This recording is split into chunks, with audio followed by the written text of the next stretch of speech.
Hi, I'm Greg Ullin with Reynolds & Reynolds, and this is Connected. Today I get to connect with Owen Moon, the CEO at DealerStream. Owen has been on Connected before, but in a different capacity. Owen, welcome back. I'm looking forward to getting to chat. Yeah, thanks for having me again. This is great. Glad to be here. For sure. So DealerStream kind of started. I just kind of want to dive in because I think we'll probably bounce all over the place, but introduce for anybody that hasn't heard what you guys do, right? You started this company, I think, a little less than 2 years ago, but you can tell the background. So what do you all work on? Yeah, so DealerStream is a streaming advertising company. We started in October of 2024. We were kind of fresh off an acquisition. We had started a company called Fixed Ops Digital in 2018, kind of grew that company for about 5 years, had a little over 800 clients when we were acquired by a company called Trade Pending, very large company in the space. Most people know Trade Pending, and spent a year with them as part of the transition. And then as we were kind of looking at the end of that year of like what other areas of the industry we could impact, Kevin Coleman, my business partner, and myself, started looking at streaming advertising. Lots of people call it OTT, and just kind of realized that this was sort of the Wild West. There was a lot of opportunity there to really kind of enhance those strategies and maybe clean it up a little bit and be more transparent and that type of thing. So we sort of jumped in it head first, and I guess the rest is history. So yeah, we've been working with clients on their streaming advertising strategies for almost 2 years now, and growing fast and really liking the space. I'm an old ad guy at heart.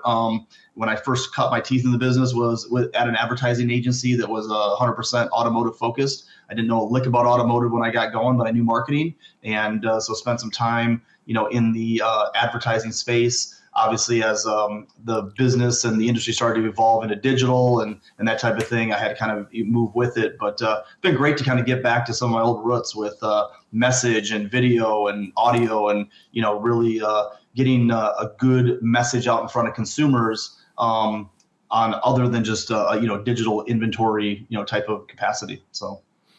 Yeah, that's great. That's great. And I want to get into it because this is a topic that's really interesting to me. But before I forget, I have to ask you. So you mentioned, and I see the pictures behind you. You mentioned before we started recording that you have a couple of grandkids. Yes, man, sir. how do you keep yourself looking so young? My goodness, you said that. I was like, no way. Well, good genes maybe. I can blame my dad, I guess, but no. One thing I've always prided myself is not being too up or too down on anything. Like I don't let a lot of the stress get to me. So, and I know this is industry.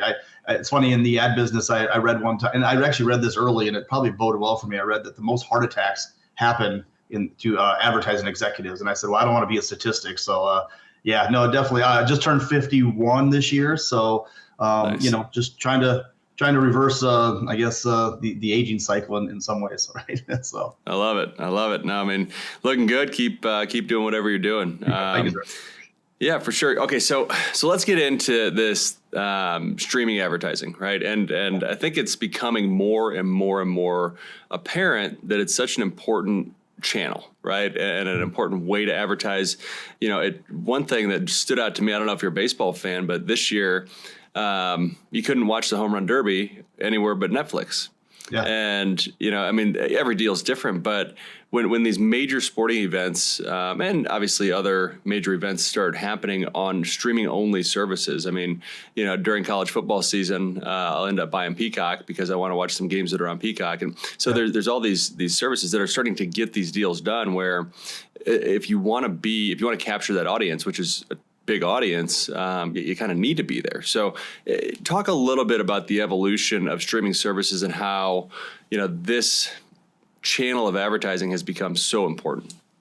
Yeah, no, a great point. And you kind of stole a little bit of my thunder, but only because I talk about it a lot when I'm speaking with big groups or in presentations or 20 groups, that type of thing. It used to be very much called OTT, or over the top, right? And what that means, what meant was if you were about to watch a news story or a sports story on a website, a little 10, 15 seconds ad would pop up prior to that video showing, right? And that's still out there. There's still a lot of strategies that use that. But that's kind of what OTT was for years. And it was really more of a check the box solution. There really wasn't a lot of strategy behind it. Definitely not a lot of performance metrics to kind of, know if it was working, that type of thing. I think dealers or just advertisers in general thought, well, if I get a little 10, 15-second ad in front of, consumers before they watch a story or some sort of a video, it's a nice way to enhance, what we're doing from a digital standpoint. This is totally shifting now, because as consumers are starting to really cut the cord and move to streaming apps to consume television, advertisers have to start looking at it, from an advantage standpoint of how do I get in front of those consumers, and that's where, to your point, I always say when the sports leagues come, that's when you got to get serious, right? And you had the NFL during Christmas, you've got the UFC, MMA that's now partnering with Paramount Plus, and they've gotten rid of their pay-per-view. Imagine how big of a business pay-per-view has been for years, and to just scratch that model and go with a publisher like Paramount Plus, I'm not the smartest guy in the room, but that tells me that there's something there, right? And that we have to really focus on it. The problem is that there's a lot of traditional companies out there that, kind of legacy companies, I call them, that are still sort of set in their ways of running a lot of online video or display and sort of mixing it in with streaming advertising and then trying to call it, streaming television. And so, we're just really focused on kind of looking at this a little more objectively and really trying to find ways that we can really take advantage of that newer audience. I think June of last year, if I'm not mistaken, was the first month that streaming television consumption surpassed cable and broadcast combined. And there's a company out there called Nielsen. They've been around forever. They've tracked, audience and show programming and how many people are reaching. How many people are, as I show like American Idol, for example, reaching on a Tuesday night or a Monday night, that kind of thing. They've been doing that for years on the linear side. They're now tracking this on streaming as well, and really giving us a lot of really great data, just how much of an opportunity this is becoming. Yeah, no, that's you're spot on for sure. And I want to talk a little bit too about, I guess, how this fits into an overall marketing strategy, right? Because you think about there's all these channels. There always have been all these channels, right? And they've changed over time. They've evolved over time. But it seems, and you're really close to it, so you tell me what I'm missing here. But it seems like there's kind of three probably major buckets that dealers can look at when they look at advertising. You can look at sales, right, which is pretty obvious. I think you can also look at acquisition, so acquiring used vehicles if that's something you want to push. And then, you're almost bread and butter over the last handful of years, fixed ops, right, if you want to advertise service. So to me, it's kind of those three buckets. Is that accurate at the highest level? Like those are kind of the three buckets that you see dealers trying to capitalize on or get attention in? Yeah, I think traditionally, you look at, profit centers, right? You look at your new and used vehicles, you look at vehicle acquisition, and you look at fixed operation of service. And that can require a lot of things, body shop, parts, different things like that. I think where streaming advertising comes in and maybe even focusing more on like connected television, right? Where you're reaching the large screens. Yep. I think can be less about the sales message maybe and more about sort of the why buy message, right? Other factors other than inventory. And I know that's tough for a lot of dealerships or advertisers in automotive to kind of wrap their arms around, right? Because everything that's been pushed to them over the last, 15, even 20 years has been sort of that low funnel, last click, type of approach. And that's all great. I think there's a lot of really great strategies around that. But where we have really found that I think that we're missing opportunity in automotive is sort of that mid-funnel approach, right? Is reaching that consumer before they have picked a dealership, before they have picked a maker, model, or a type of vehicle that they can then go online and do more research on. The reason why that has happened is because we've gotten away from, linear television. We've gotten away from radio, and not that we should be running on those things, because obviously, as I kind of mentioned, less and less people are using those mediums to get their television consumption, or even getting radio, a lot of XM, satellite, things like that, Spotify. Those are all ways that people now can listen to music while they're driving and that type of thing. But if we don't get that middle funnel replenished for our dealerships, what ends up happening is sort of the well runs dry, right? We don't have as many new people coming in.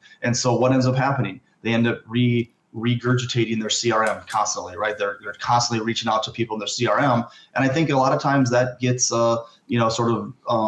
ignored. A lot, we find out that email's working less. We aren't quite getting in touch with as many consumers that have, had impact with our store, whether it's through sales or service or that type of thing. So to be able to kind of open up that funnel again to a broader reach is important, and I think it's exciting, but it has to be done correctly. And I think that's where right now it's like a push-pull, right? I mean, as consumers are looking for ways to get information, through television, radio, and that type of thing.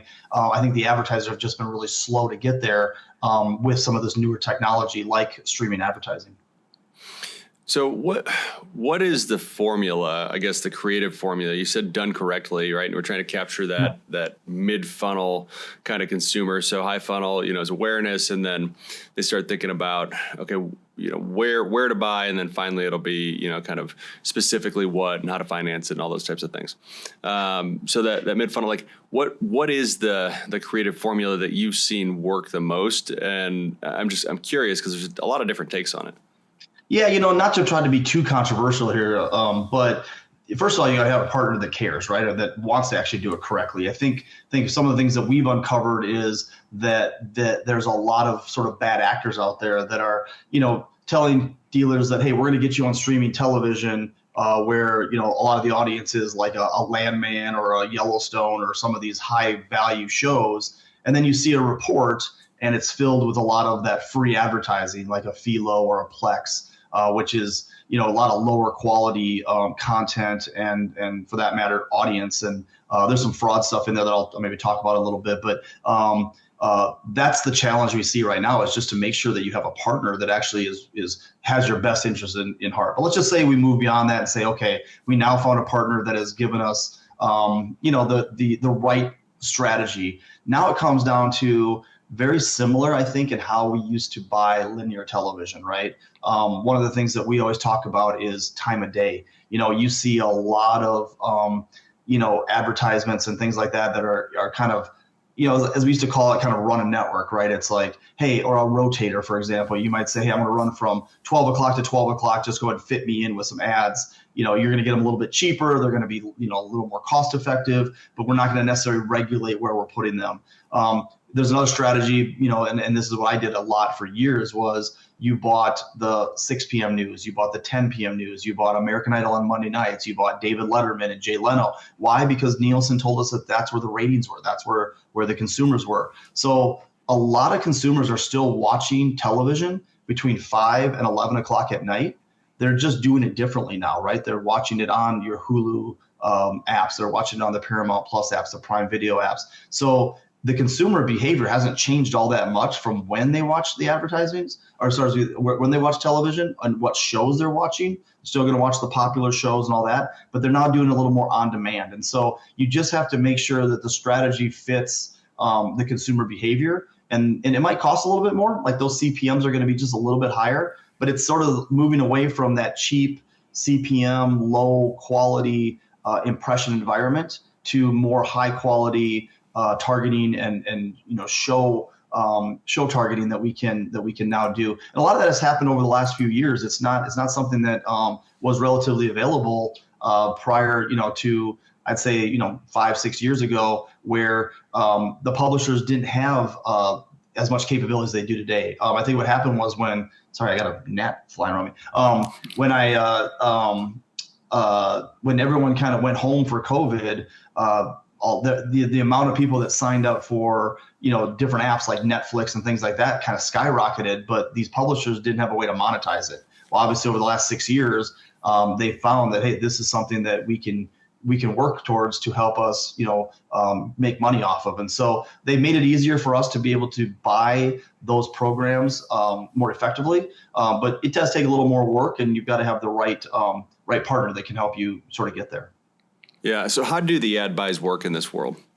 Yeah, so there's different ways that you can buy advertisements for streaming. You can just run it, sort of just buy it through your DSP. It's a bidding process. You just go in and bid on different ad space and that type of thing. I always call that kind of a run of network approach, right? There's also what they call guarantees, where it's like you are basically securing specific advertisements from a publisher. The problem with that is that they usually require big buys. So that's where you get your Lowe's and Home Depots and your pharmaceuticals and that type of thing. Where really it opens it up for the local advertiser is what we call private marketplace deals. And with PMPs, it's how we work with all of our publishers. It's curating a set of inventory that can be specifically used for a local advertiser. So we can kind of pick and choose which advertisers take advantage of those PMP deals or those curated inventory segments. But it allows us to be able to pick and choose different shows that we're able to get on. So, and that includes live sports, that includes local news, it includes some of those popular shows. I think I was just doing a presentation when Landman came out with their second season, and it went from like 3 million people watched the first episode of the very first season, and like 35 million watched the second season premiere. So the amount of popularity that these shows have generated is tremendous. And if you're not there, you're missing out on that opportunity to get in front of those consumers. So. Yeah. So a couple of things I'm curious on. The first one, let's just dive into maybe production, if you don't mind, and maybe this is in your wheelhouse, maybe it's not, so we can go a different direction if we need to. But you talk about a show like Landman, and there's a lot of advertisers on that show, or pick your show. It used to be, right? We would have local advertisers, not just dealers, but local advertisers, and the production quality just wasn't to the same standard as what the show quality was or other ads that were running in a similar time slot were, and there'd be this stark difference. And obviously, there's been a lot of progress in that area, but is there anything that dealers really need to keep top of mind from a production perspective? And I think about it as, you probably can't just repurpose, your video ad that you're running on YouTube or whatever it might be, whatever channel you're using. You probably need to have some content and some production specifically for this type of channel. But I'm curious what you've seen and what your thoughts are there. Oh, creative! I love it. That's right in my world, because in my other life prior to getting to digital, that's what I did for my own agency. Was I wrote a lot of TV and radio scripts. So this has been something that's been kind of fun for me to kind of get back into, is helping create message that's going to resonate into the market. But you're 100% right. You can't. I think the way video has gone, not only in automotive, but just with all the social media outlets, right, and just in general. They always say, hey, you want to be genuine. It doesn't want to be polished. It wants to be, kind of, quirky, maybe funny, just really, really natural or organic. But you're right. When you start talking about television commercials, we sort of have to get back to that high quality ad. The challenge is, and it's funny that when I started getting back into that side of it, I realized like the OEMs had shut down a lot of their factory footage that we used to have tons of that stuff available to us as an agency. There's still some, and some OEMs do a better job, but also, getting B-roll footage from the dealership side, right? Getting generic shots of their building and their inventory and maybe their service bays and things like that. These are what we want to do, is we want to use a combination. This is what we focus on, is a combination of OEM footage, localized dealership footage, and then honestly, if we can get people on camera shooting, a handful of, video clips, that type of thing, and we kind of incorporate that local general manager, maybe the owner, whatever that case may be. Now you can go into post-production and really put together a solid ad that is designed around to really look good inside a show like a Landman or a Yellowstone or Euphoria, that type of thing. There are also some really interesting regulations, I would say.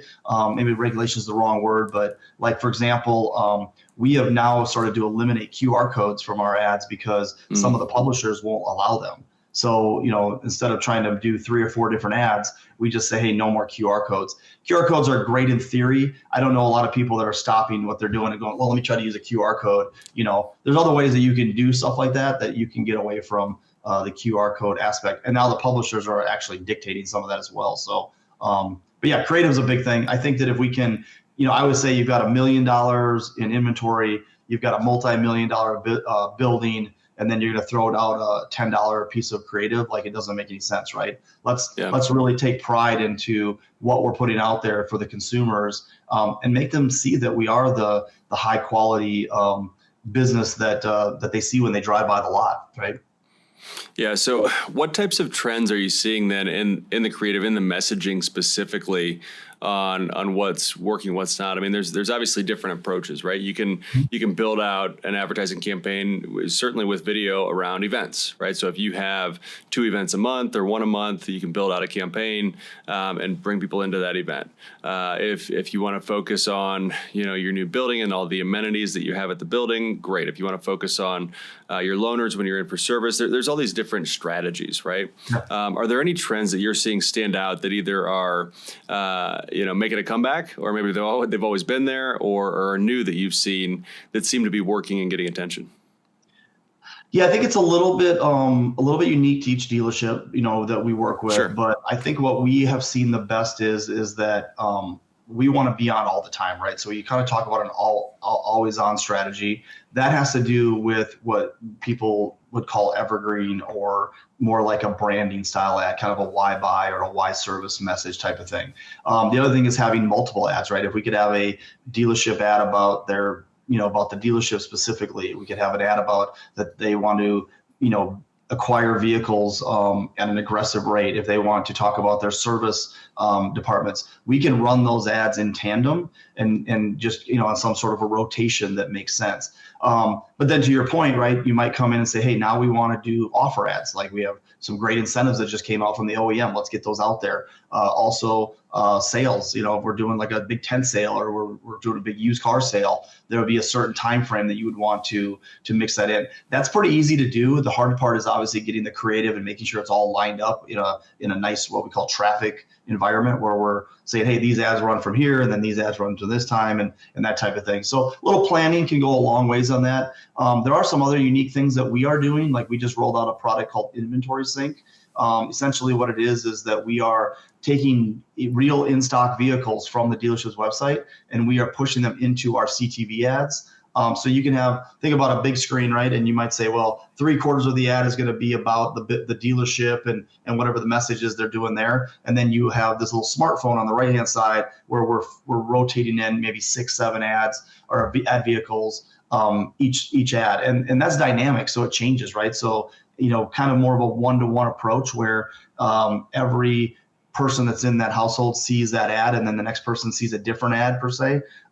It can be different ad vehicles showing up, all the time. But you can pick new cars, used cars. You can be very segmented. You can pick models. Like, I just got off a call recently, earlier today actually, that they were like, maybe we want to run Broncos, right? We want to talk about all the Broncos that we have in stock. So we do a Bronco ad, really talking about why people should look at Broncos, and then have your inventory sort of segmenting through the ad as well. So something that no one else is doing, at least not to that quality. I think there has been I've seen some companies out there that are pumping in inventory ads, but it's really rough, right? It's Google Voices, and just not the quality, to your point, not the quality of production that I think a dealership should be putting out there to their consumers.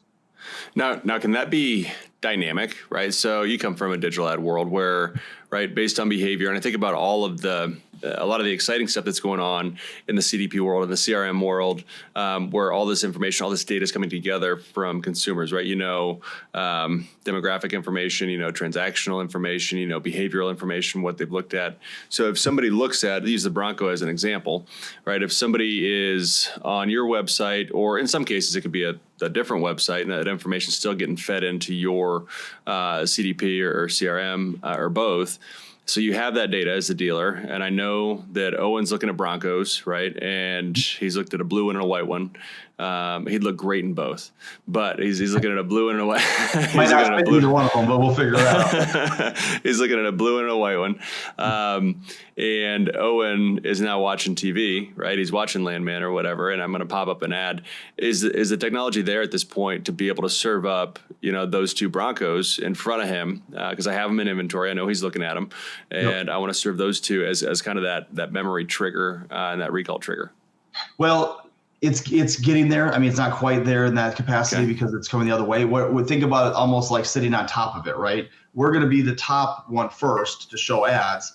Then they're going to go and show vehicles. Then they're going to go into the website, and then their retargeting strategies are what's going to help get those two vehicles in front of me, not necessarily the CTV ad at that point. So we are kind of the precursor to any website activity. And then obviously if they have got a good retargeting strategy, that type of thing in place, now they can start reaching consumers in a variety of capacities, right? Whether it's display ads, maybe some online video ads. I think there's a place for those type of strategies. I think it's just where it fits in the pecking order that we find to be the most effective. And so, and then of course, that's also then where you can throw in a lease payment, or, hey, maybe we have this F-150 that's got, $10,000 in rebates. Let's get those in front of them. That would be more lower funnel. And I think that's where we would want to focus on that. We're a little more of that higher funnel. The whole idea behind inventory and a CTV ad, in my opinion, is to create more urgency to go, oh man, I really like that color, or they're not as expensive as I thought they might be. Let me get on their website and start checking them out. So.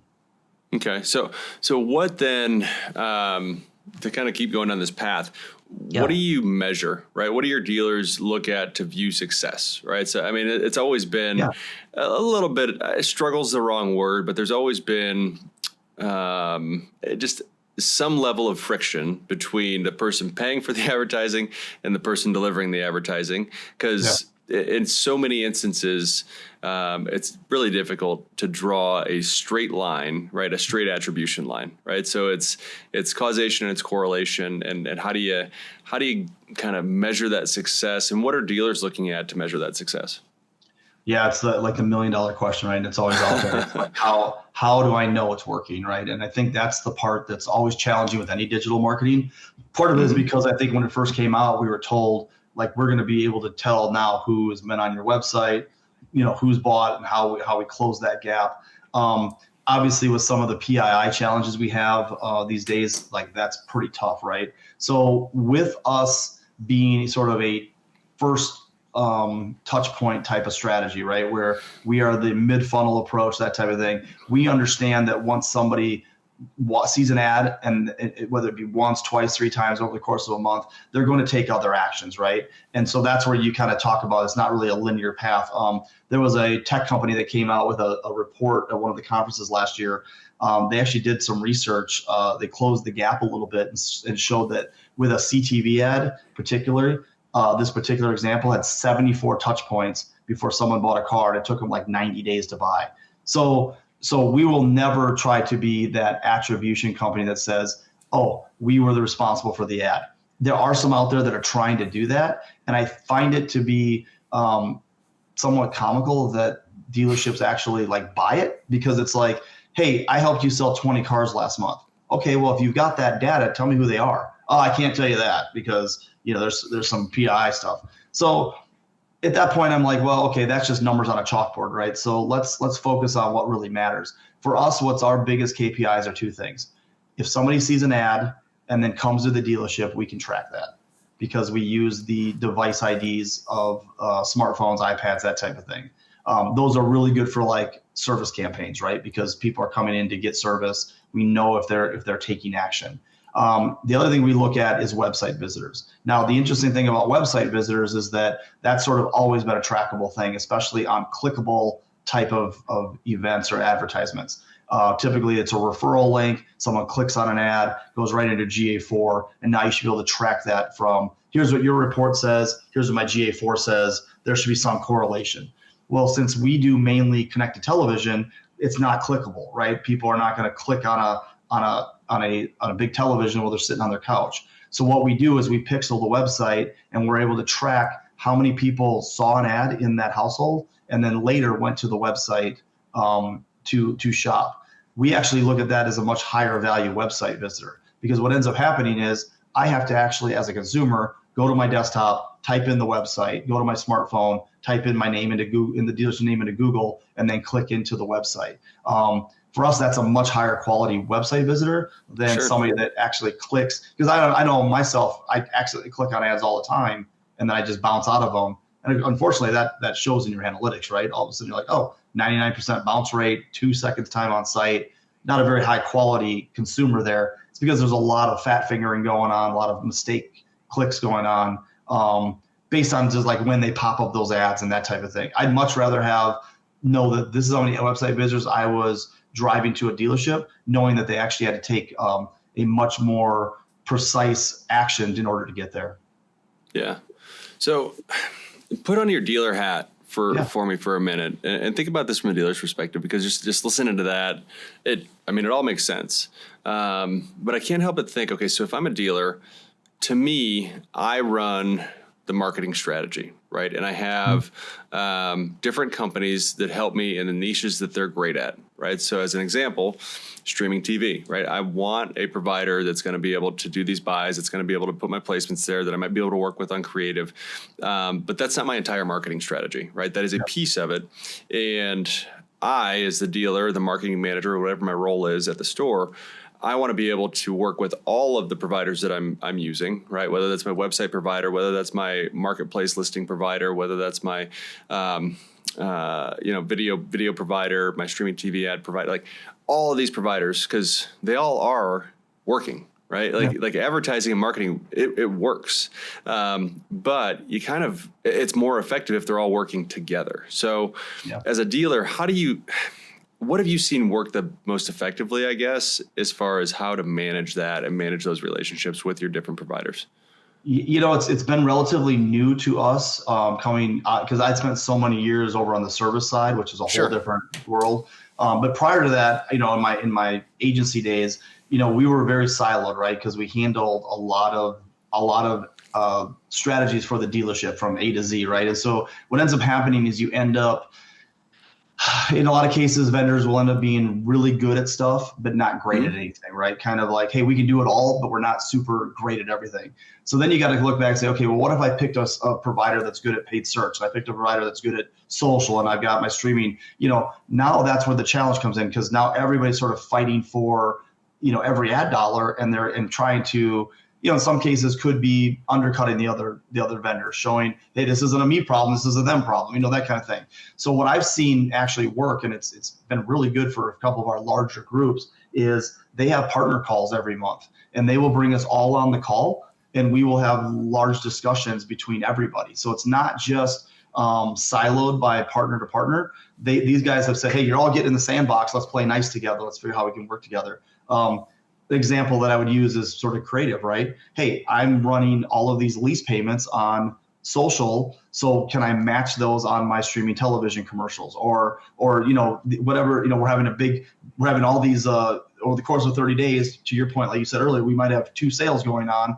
We have all of our we want everything to match, right? From everything that's on the website to our social media to, even our print ad that might be going in a magazine or something. But, if they're still doing that type of traditional stuff. And then ultimately, I want my streaming television provider to sort of be using that same methodology or that same message, just because then that way it's all cohesive for the end consumer. They're not getting a bunch of mixed messages and that type of thing. So that's something that's relatively new. I don't know how new it is, but it's relatively new to us, is that we're sort of getting into a sandbox with every provider and saying, okay, everybody play nice together, because I'm going to work with you guys all individually because you're the best at what you do, but we have to still work together for the good of what we're trying to accomplish as a dealership. And that's been great. So. Yeah, that makes a lot of sense.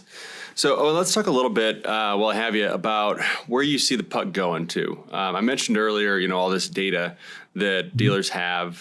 They know a lot about their consumers, right? A lot. They know who they are, where they live, how much they make, who their spouse is, what they drive, what their driving habits are. They know all this information. And some of them are getting really good at bringing it together and having a unified kind of customer profile and a single view of the customer. And when you can do that, a lot of really powerful things can happen, right? And one of those is targeting. Where do you see this world, and maybe by extension, advertising in general? Where do you see things heading? You know, we've come a long way in the last 20 years, and what's possible from a targeting perspective. But from a maybe start with, and we can go wherever you want, but start with streaming video, and you're advertising there. Where do you see things heading with all this information on the consumer? Yeah, I think that what we can do with that is, as we start looking at certain areas of the local market, we can get very targeted. Just, I know this is sort of like, hey, this is happening now, but it's also kind of in a finite, example, right? I have a dealership that has a very large Korean population in about 7 zip codes. So part of our strategy is we're running a Korean ad in those 7 zip codes specifically.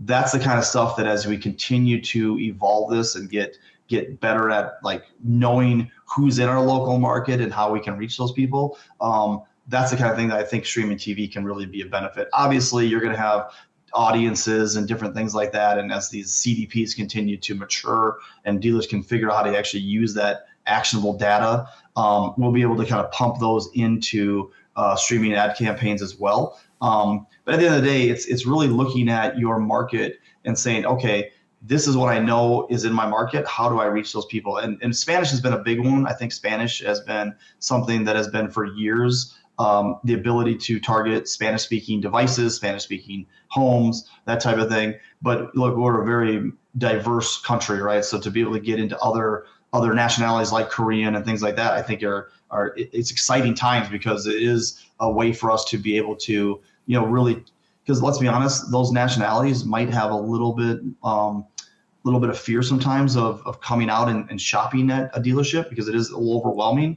But if you can let them know that, like, hey, we service, this Korean speaking, audience, or this customer, and we're the place to come if you if you don't speak a lot of English well, and you want to make sure that you get a good experience, this is the type of stuff we can do. And I don't think that stuff was available, so many years ago. So, those are the kind of things that we're excited about with streaming, to be able to kind of dive into some of those audiences. But at the end of the day, I also to come back to, I'm a little old school myself, and I'm like, we can analyze until we paralyze, right? And I feel like there is a little of that going on, which means that a lot of dealers that are still kind of older first generation owners are kind of like, hey, I don't understand this stuff. So sometimes they just kind of freeze until they can, feel more comfortable on it. But I think obviously that's changing, especially as more and more dealers are sort of selling and getting into some of the larger groups. Those are very evolved dealership groups with big marketing teams that are doing exactly what you talk about every day, getting into the data and really trying to figure out how can we effectively use it to be more efficient on our marketing spend. Yeah, no, that's great. All right, well, Owen, we've talked. We went, I feel like, kind of deep on operational stuff. I knew that was going to happen. I knew we were going to geek out a little bit, but I appreciate you going there with me. What haven't we talked about that we should? Anything I didn't ask you that I should have asked you earlier? No, I think that just one of the things that our mission at DealerStream is to just be as transparent as we can.